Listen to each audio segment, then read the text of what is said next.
القادم من نادي ترابزون سبور التركي لعقد لمدة 3 سنوات. كرة ملعوبة وجول، ونحن نتحدث عن يتارم. يالي هدف المباراة الأول لصالح الشباب.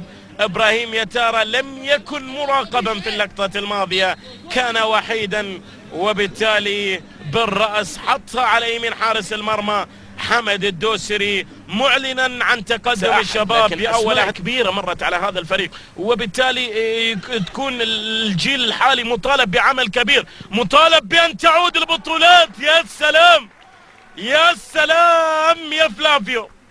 هدف ثاني للشباب، يسجل الهدف الثاني، وليث الجزيرة يسجل الثاني، و2-0. 2-0 هدف. شوف لمسة اللاعب الكبير، شوف قيمة اللاعب الكبير. الله يا شمراني، الله يا شمراني.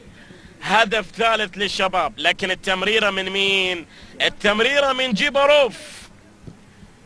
راح يغذيك في هذا الموسم تمريرات. جاءت اليمنى لصالح الرفاع، هجمة مرتدة، الكرة ملعوبة، عبد الله عبدو، يا سلام يا سلام. هدف أول للرفاع في هذه المباراة والثاني في البطولة.